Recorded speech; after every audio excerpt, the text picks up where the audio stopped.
In today's video, I'm showing you exactly how to paint this lilac flower.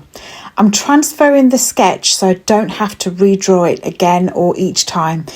And I'm doing this because it lets me focus purely on painting and layering without worrying about getting the drawing right. I have sped this bit up for you, but I just wanted to show you exactly how to use tracing paper as well, because I think some people might get a bit confused by it, because now that I've drawn this onto the tracing paper, if I turn the tracing paper over, it's the wrong way. It's not the right way around. So I decided to get another piece of paper, which I've got here now, and I'm going to trace it onto this piece of paper because, as you can see, it's the other way around. It's the wrong way around if I put it onto the sketchbook, and I want it to match my exact drawing that I've done. You don't have to be too detailed, and what I am going to do for you as well is pop this into my description so that you can actually download it for free. Feel free to have a go yourself as well. You don't have to download the drawing if you don't want to. The option is there for you if you do need it and you just want to focus on the painting. But the picture, the flower that I did in the sketchbook, it just turned out really nice. So I really wanted to show you exactly how I did it and how you could do it as well. And then I just lightened the pencil area as well with a rubber. I'm using some colours from my Kuretake range, and I'm using Escoda Chronos brushes size 8 and size 12. Really good brushes, but I don't feel like I've used them enough.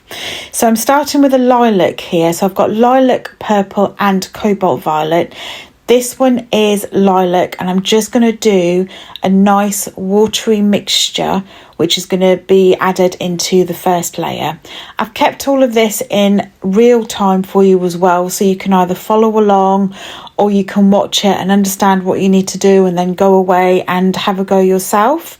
But definitely keep the first layer nice and light, and don't worry too much about going outside of the lines, because we're going to make little bit of a background as well. Not too focused on the background, but we are going to add a bit of a background as well. And I nearly forgot, the inspiration has come from this photo, and that is from a book called Still Life by Doan Lee. I hope I said the name right. I will leave you a link in the description box as well so you can see more information about that book. The paper I'm using is my sketchbook. I'm so sorry if you can hear the noise in the background. Someone's on their motorbike or whatever it's called, moped or whatever they're called. So I'm sorry if you heard that in the background. The paper I'm using is my Fuumuui sketchbook, which I absolutely love. And that's because it's 100% cotton paper. It's such a good sketchbook to practice in. I absolutely love it. I've done so many pictures in there already, and I actually went and got a second sketchbook as well. Those details will be in the description box for you as well. I've picked up the purple now, and again I'm just making a nice light and watery mixture, not too dark but slightly darker to the lilac that we've just used. And I realise now, looking at the camera, you can hardly see the lilac, but it is there, believe me. The reason we're doing it like this is because we're going to build up the layers nice and carefully, but because the flower is still wet from putting on that first layer, these colours will blend nice and softly into one another and just create that really soft, dreamy petal look that I managed to achieve in the first one. I will be completely honest with you, and I very nearly didn't publish this because I did kind of ruin it a bit at the end, and it always seems to happen.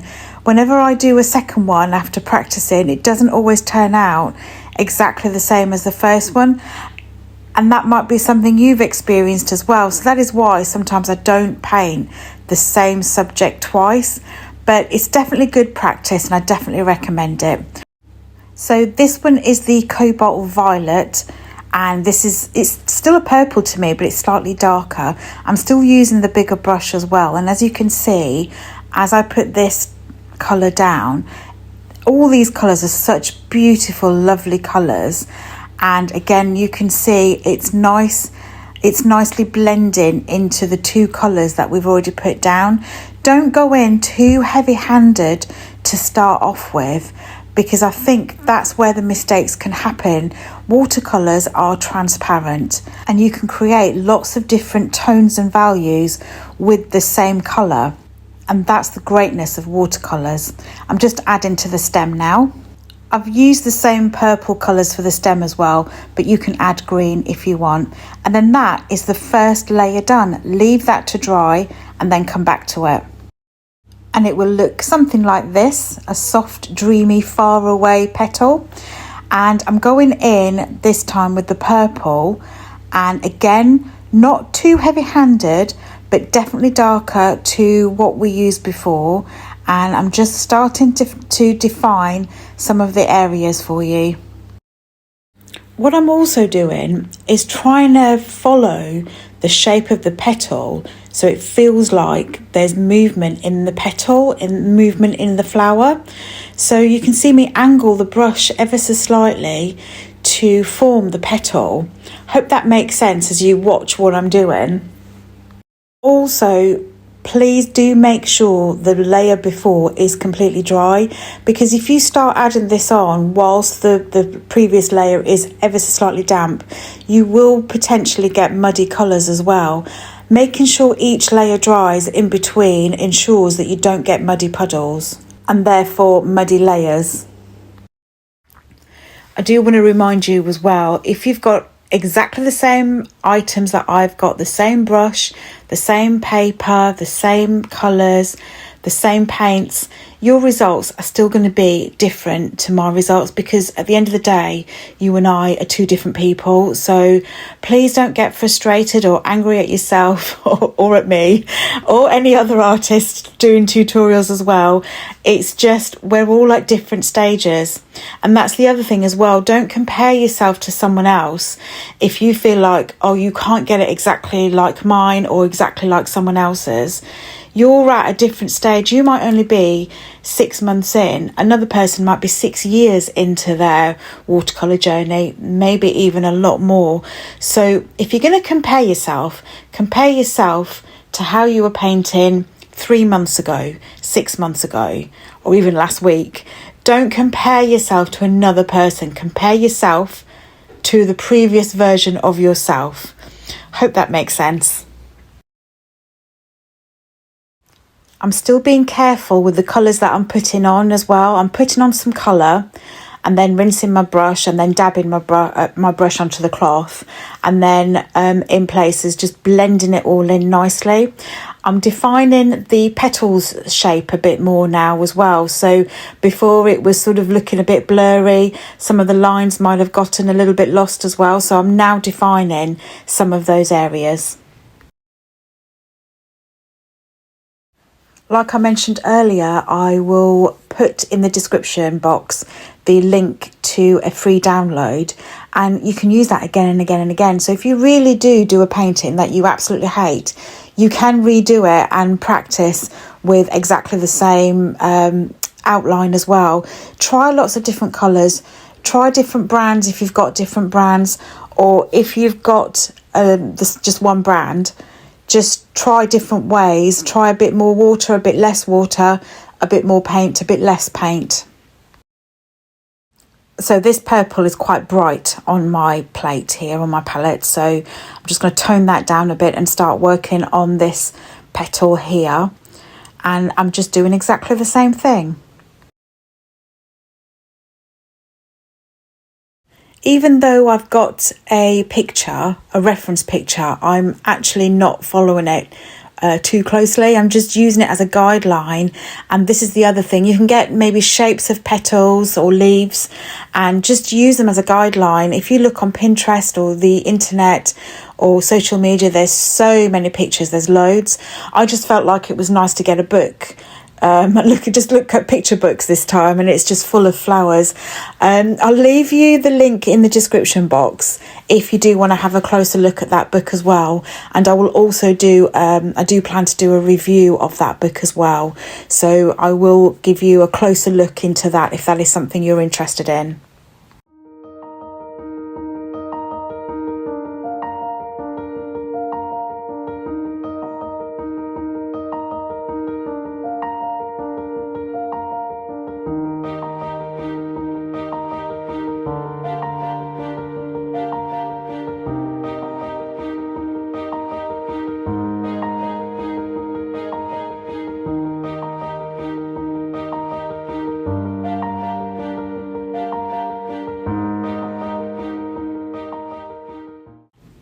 take your time with it as well. A lot of videos and tutorials and shorts are very quick, they're very fast. I've noticed on the internet, on YouTube, on social media, and that's absolutely fine.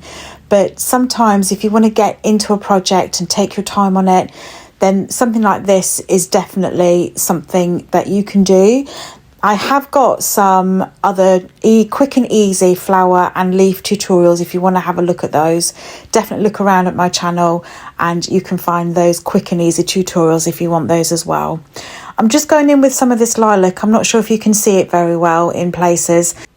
There we go, you can see it on that bit. And then we are going to leave it to dry and then we're going to come back to it. Give it about minimum half an hour or so. Or you can use a heat gun, but I just think go and get yourself a cup of tea or a coffee or a drink, or go for a walk. If it's nice weather, it's been nice weather here in the UK, so it's not been too bad so far. It's very windy today, but it has been some really nice weather.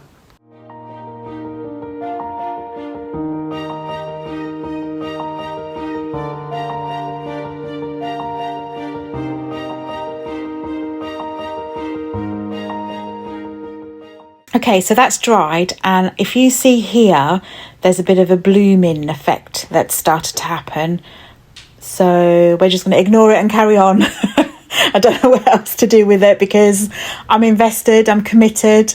So that was the reason why I thought I'm not going to post this. But do you know what? If this happens to you, you just got to keep going. Just keep going with it. So I'm being bold and brave now and going in with some darker colours. Still the same colour. I'm just using these 3 colours and I'm going in with the shape of the flower, the shape of the petal, trying to go in and curve my brush ever so slightly so we get those movements and start adding some more detail, some more colour to the overall flower. Just try and keep a bit of that white or the layer underneath to sort of shine through a little bit, so it's not all in one colour. You want to maintain the illusion of different colours because it looks like different layers as well. It looks like lots of little layers. When we're finished, it will look like there's depth, there's shadow, there's tone, and it will just overall look really nice. Speaking of depth and tone, if that is something you struggle with to make something stand out and make them pop, I have done a video about values and tones, and what that means is just having one colour at different shades to make your subject pop.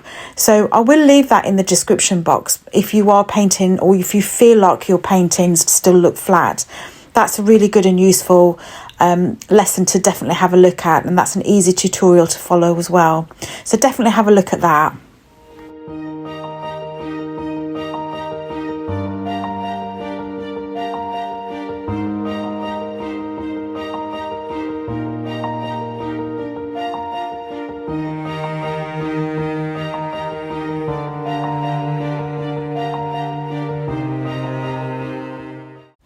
Let me just touch on paper as well, because if you are using a cheaper version of watercolour paper, you might not get this kind of look, because if you're using less than 100% cotton paper, the paper won't be strong enough to hold the water. So you do need to make sure you have a decent quality paper. The paints and the brushes you might be able to get away with. You don't have to have high-end quality, but it is worth investing in some paper if you can. But I know what it's like, so if you haven't got that, then fine. Perhaps try not to use too much water.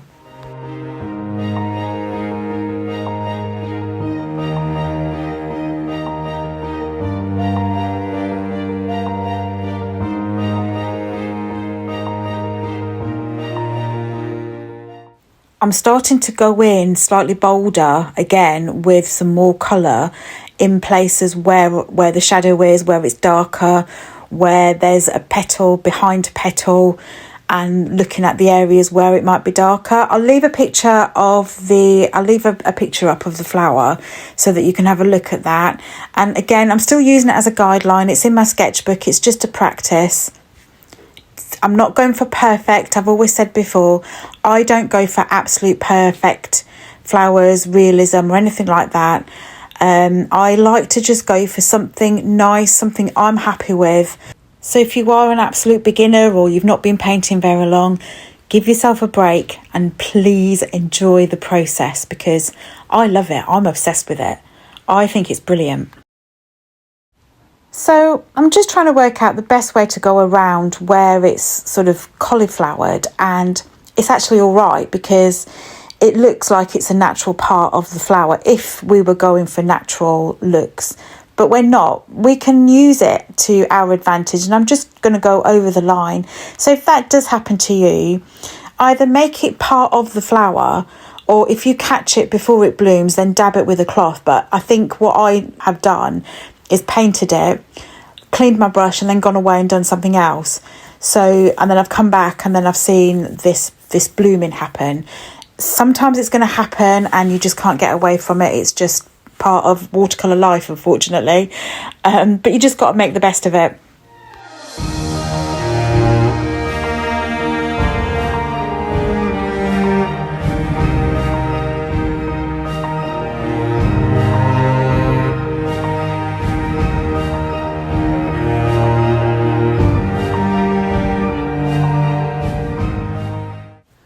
I do try and work on different areas of the flower so that I'm not working on one area in one go. I sort of do like to wait for it to dry off a little bit and wait for it to get to that dampness stage so that you still get that blend in, but not as much if you were using more water.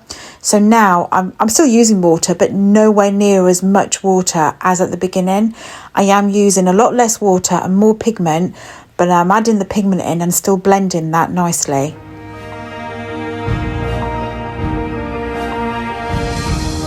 I really like these Kuretake colours, especially this 48 set, because if you are anything like me, I haven't fully mastered mixing colours, and this 48 set comes with very similar colours.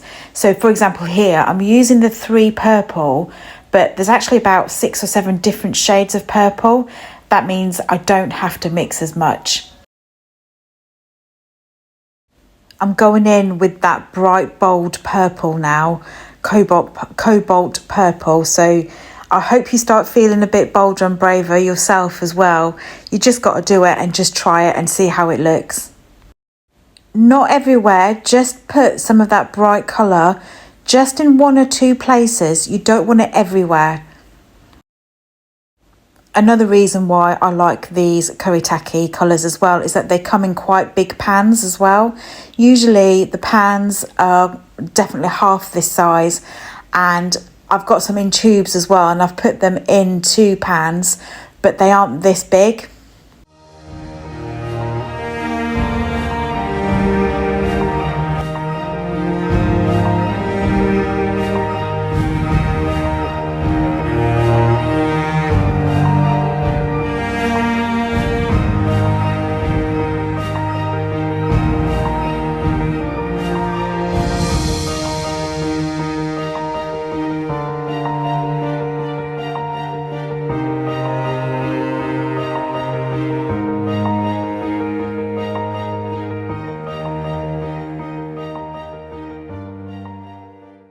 One area can take such a long time to paint, but it's really useful and really handy to go nice and slowly so that you can work out where each brushstroke is going. This is not really loose painting, because this is how I see it anyway. I always thought loose painting was you don't draw any lines at all. I could be wrong, but you can still keep the painting quite loose if you didn't want so many details. It's entirely up to you. It's entirely up to you what kind of a painter or an artist you want to be. And doing this kind of exercise can help you find your style as well. Either you like this style of painting or you don't, maybe. Let me know what you think in the comments.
When you are happy with the flower, you can finish the stem and leave it there, but I did add on a little bit of a background.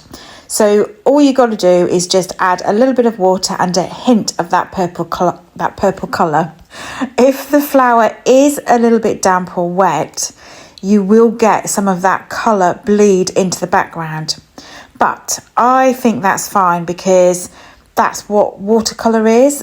But if you don't want that to happen, then wait for everything to completely dry before you add on a background. And then, of course, I had to add splatter. It just feels like the end of the painting for me. Again, it's entirely optional, but I think you should do it. Okay, so let's just have a quick look at the other one. I feel like they are different. The first one has a bit of a structure to the main petal, but overall I am really happy. So in all honesty, I did forget to paint the rest of the stem, so let's just do that now. I'm just going to add some different shades of that really dark purple just in a couple of areas, but keep some of that light as well. You can do it in green if you want to, or in brown, entirely up to you, but I just thought I'm just going to stick to one colour.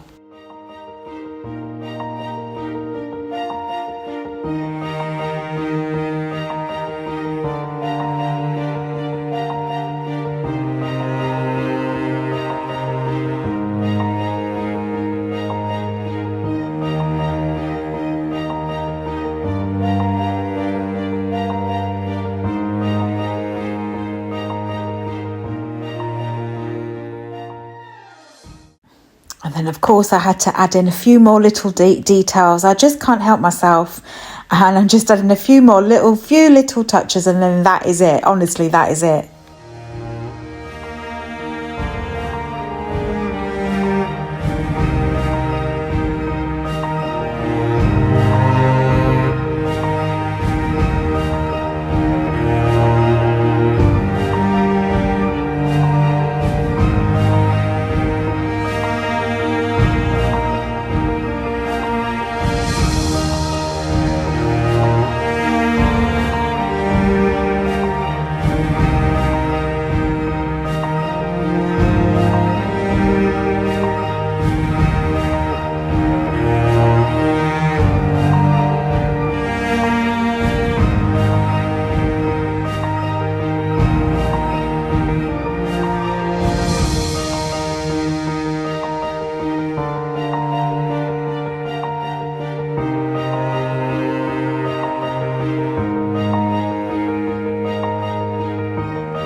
I did add a touch more splatter at the end, but I did take that bit out. You're probably sick of splatter by now. I hope you enjoyed this, and I will see you in the next video. Take care. Bye. Oh, before you go, watch this one next.